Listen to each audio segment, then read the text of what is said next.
కంచెను పునరుద్ధరిస్తారా, జైలుకు వెళ్తారా? రేవంత్ సర్కార్పై సుప్రీంకోర్టు తీవ్ర ఆగ్రహం. డజన్ బుల్డోజర్లు తెచ్చి వేల చెట్లను కూర్చేస్తారా? అంటే డజన్కు బదులు ఓ వెయ్యి తెమ్మంటారా ఏంది? మరి ఓ 1000 బుల్డోజర్లు తెచ్చి కూల్చేయమన్నట్టు రాజేంద్రు. డజను బుల్డోజర్లు తెచ్చి వేల చెట్లను కూల్చేస్తారా అంటే 1000 బుల్డోజర్లు తెచ్చి వేల చెట్లను కూల్చాలేమో మరి వీళ్ళ ఉద్దేశం. వారాంతాన్ని అనుకూలంగా మలుచుకుంటారా? పక్క ప్లాన్ తోటే ఇదంతా చేశారని తెలుస్తుంది. అడవిని అక్కడ ఎలా పునరుద్ధరిస్తారో చెప్పండి, లేదంటే సిఎస్ అరడజను అధికారులు జైలుకే. సుప్రీంకోర్టు ద్విసభ్య ధర్మాసనం తీవ్ర హెచ్చరిక. కంచె గచ్చిబౌలి విచారణ జూలై 23కు వాయిదా. ఇక్కడ లేదంటే సిఎస్ అరడజన్ అధికారులు జైలుకే. ఇక్కడ డైరెక్ట్ రేవంత్ రెడ్డి గారికే ఈ వార్నింగ్ అని మనం అనుకోవాలి. అధికారులు రేవంత్ రెడ్డి గారి వెళ్ళి అక్కడ మొత్తం సాఫ్ చేసుకురాపోర్రి అని చెప్పకముందే అధికారులే వాళ్ళకు పర్సనల్ ఇంట్రెస్ట్ తోటి పోయి ఆ అడవిని చదును చేసి ఆ వేల చెట్లను కొట్టేసి అక్కడ ఉన్న జింకలను చంపేసి అక్కడ ఉన్న నెమలని చంపేసిలా. రేవంత్ రెడ్డి గారు ఆర్డర్స్ ఇస్తేనే కదా అధికారులు కావచ్చు, సిఎస్ కావచ్చు పోయేది. సిఎస్ గారికి ప్రత్యేకంగా అధికారం ఉంటుందా? ఉండదు. కాబట్టి ఇది ఒక విధంగా డైరెక్ట్ రేవంత్ రెడ్డి గారికే ఈ వార్నింగ్. ఇంకొకటి ఇక్కడ ఎవరు, సిజేఐ బిఆర్ గవాయ్ నిన్ననే కదా ఈయనకు అధికారాలు ఇచ్చింది, నిన్ననే. అయితే ఈ వార్త మొత్తానికి ఈయనకు బీజేపీకి లింక్ ఉన్నది. మీకు ఒక్క 6 నెలల ముందుకు పోతే మోడీ గారు రేవంత్ రెడ్డి గారు చాలా సన్నిహితంగా మెలిగింది. ఎందుకంటే రేవంత్ రెడ్డి గారి కేసుకు సంబంధించిన ఓటుకు నోటు కేసు అది గుజరాత్కి షిఫ్ట్ అయింది. ఒకవేళ అప్పటికప్పుడే దాన్ని బెంచ్ మీదకి తీసుకొస్తే ఆయన కొత్తగా ముఖ్యమంత్రి అయింది కాబట్టి ఆ కేసు వల్ల ఆయన నిత్యం కోట్ల చుట్టూ తిరిగే అవకాశం ఉంటుంది.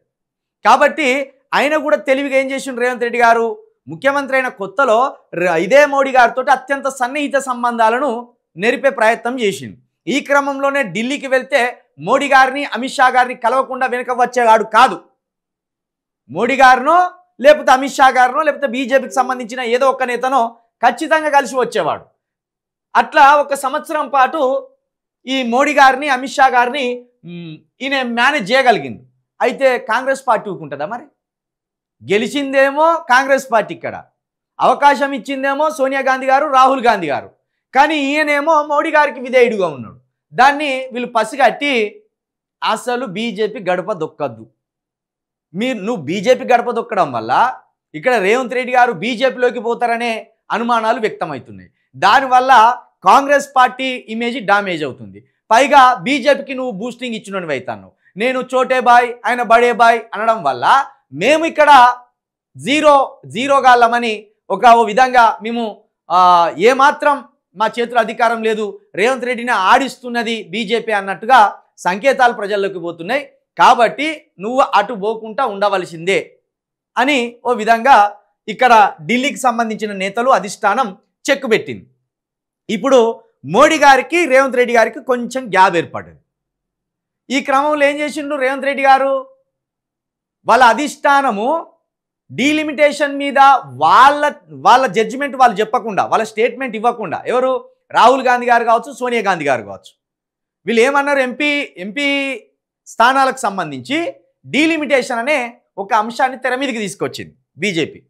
తీసుకొచ్చినప్పుడు నార్త్లో ఉన్న రాహుల్ గాంధీ గారు దాని మీద కామెంట్ చేయకుండా సౌత్లో ఉన్న కాంగ్రెస్ లీడర్లను ఉసిగొలిపోయింది. రేవంత్ రెడ్డి గారు, ఇటు స్టాలిన్ గారు, ఇట్లా ఎవరైతే సౌత్లో ఉన్న లీడర్స్ ఉన్నారో సిద్ధరామయ్య గారు, వీళ్ళంతా కలిసి సౌత్ లీడర్స్కి సంబంధించి ఒక అఖిల పక్ష భేటీ పెట్టింది. అది మోడీ గారికి కోపం వచ్చింది. మనం అప్పుడే అన్నాం, రాహుల్ గాంధీ అసలు నీ స్టాండ్ చెప్పు, డీలిమిటేషన్ అంశంలో నీ స్టాండ్ చెప్పు. నీ స్టాండ్ చెప్పక రాష్ట్రాల ముఖ్యమంత్రులకు ఏం స్టాండ్ ఉన్నదని వాళ్ళని ఉసిగొలుపుతాను అని అప్పుడే అడిగినాం మనం. అయితే ఇప్పుడు అదే కాకుండా ఇదే బీసీలకు సంబంధించి 42 రిజర్వేషన్లకు సంబంధించి మా తప్పు ఏం లేదన్నట్టు రేవంత్ రెడ్డి గారు ఏం చేసిండ్రు, ఇక్కడ ఉన్న కొన్ని బీసీ సంఘాలను పట్టుకొని చక్కగా ఢిల్లీలోకి పోయి ధర్నా నిర్వహించింది. అంటే నేను మోడీ మీద యుద్ధం చేస్తున్న బలంగాని నమ్మించే ప్రయత్నం రేవంత్ రెడ్డి గారు చేస్తున్నారు. ఆయనకు స్వయంగా మోడీ గారి మీద పెద్దగా కోపం లేదు. మోడీ గారిని ఎంత కాకపడితే ఆయన సీట్ అన్ని రోజులు ఉంటుంది. కానీ అక్కడ రాహుల్ గాంధీ గారి దగ్గర నుంచి వాళ్ళ అధిష్టానం నుండి ఈయన మీద ఒత్తిడి ఉన్నది. కాబట్టి విధి లేని పరిస్థితులలో మోడీ గారి మీద ఫైటింగ్ చేసే అవకాశం వచ్చింది. అట్లా ఒక 4-5 ప్రోగ్రాంలకి అటెండ్ అయ్యే వరకు ఇక బీజేపీ ఎట్టి పరిస్థితుల్లో సహించొద్దు, మనం ఇప్పుడే కూరలు బీకేసేయాలని ఏం చేసింది, ఇగో ఇప్పుడు ఇలాంటి అంశాలను పట్టుకుంటాను. ఇందులో మనం సిఎస్ది ఏం తప్పు ఉండదు, అరడజన్ అధికారులది ఏం తప్పు ఉండదు. టోటల్గా అడవిని చదును చేసింది, అడవిని నరికి పారేసింది, జింకలను చంపి పారేసింది ప్రత్యక్షంగా కాంగ్రెస్ ప్రభుత్వం. కాంగ్రెస్ ప్రభుత్వంలో ఉన్న అధికారులు నామమాత్రపు అధికారులే. రేపు నువ్వు కేసీఆర్ గారు అధికారంలోకి వచ్చినా కూడా ఇదే అధికారులు ఉంటారు 60 సంవత్సరాల పాటు రిటైర్మెంట్ వరకు. కాబట్టి వీళ్ళు పరోక్ష నిందితులే తప్పించి ప్రత్యక్ష నిందితులు ఎవరు? రేవంత్ రెడ్డి గారు. రేవంత్ రెడ్డి గారిని దారిలోకి తెచ్చుకోవాలంటే ఏం చేయాలి? సుప్రీంకోర్టు ద్వారానే తెచ్చుకోవాలి. ఇప్పుడు ఏ అంశం ఉన్నది రేవంత్ రెడ్డి గారికి సంబంధించి? ఒక హైడ్రా ఒక అంశం ఉన్నది, మూసీ ఒక అంశం ఉన్నది, అది సంబంధించి ఎస్సీ అంశం ఉన్నది. వీటిని పట్టుకుంటే మనం ఫెయిల్ అవుతాం. ఎందుకంటే మూసీ ప్రక్షాళన అనేది జరగవలసిందే, ఒక తాగునీరు అందించవలసిందే. దాని మీద వీళ్ళు కేసు వేసిండ్రు అనుకో, మూసీ బాధితులను రోడ్ల మీద పారేసిండ్రు అని అన్నారు అనుకో, ఏమంటారు ఇక్కడ అంటే మీరు మూసీ ద్వారా మంచినీళ్ళు వారడానికి మీరు ఒప్పుకుంటలేరు అని రేవంత్ రెడ్డి గారు కౌంటర్ ఇస్తారు. కానీ ఇదేంటిది? అడవిని ఎందుకు పెట్టేసినావు అని అడుగుతాను. ఇప్పుడు ఇక్కడ కిక్కురు మనకుంటూ ఉండవలసిందే రేవంత్ రెడ్డి గారు. ఇక మరి ఏ దొంగ సాటున పోయి మోడీని కలుతాడో, మరి బీజేపీని కలుతారో ఇప్పుడు రేవంత్ రెడ్డి గారికి ఉన్నదిగా మెడకు ఉరితాడు పడ్డట్టే అయింది. ఇప్పుడు దీని మీద ఖచ్చితంగా జూలై 23 వరకు వాయిదా ఇచ్చింది. ఈ జూలై 23 వరకు అంటే ఇప్పుడు ఏంటిది మే 2 నెలలు ఉన్నది. ఇక మరి 2 నెలల్లో మరి ఎవరు మధ్యవర్తిత్వం వహించి ఈ రేవంత్ రెడ్డి గారి ప్రభుత్వాన్ని కాపాడాలి. ఇప్పుడు ఇంకో అనుమానం కూడా వస్తుంది, 5 సంవత్సరాల పాటు ఈ కాంగ్రెస్ ప్రభుత్వం కొనసాగుతుందా, మధ్యలోనే బీజేపీ గేమ్ స్టార్ట్ చేసి ప్రభుత్వాన్ని పడగొడుతుందా అనే ఒక పెద్ద చర్చ కూడా మళ్ళీ తెర మీదకి వచ్చింది. యుద్ధం ఆగిపోవడానికి, యుద్ధం పాకిస్తాన్ మీద చేయకపోవడానికి చాలా కారణాలు ఉన్నాయి. యుద్ధం చేస్తున్నట్టు సర్జికల్ స్ట్రైక్స్ చేసి మనల్ని నమ్మించడానికి కూడా చాలా కారణాలు ఉన్నాయి. అందులో డీలిమిటేషన్ ఒకటి. మన దక్షిణాది ప్రజలను నమ్మించడానికి, మన దక్షిణాది హక్కులను కాలరాయడానికి డీలిమిటేషన్ అనే దాన్ని దెబ్బ కొట్టడానికి మోడీ గారు ఇన్ని రకాల ఆలోచనలు చేసింది.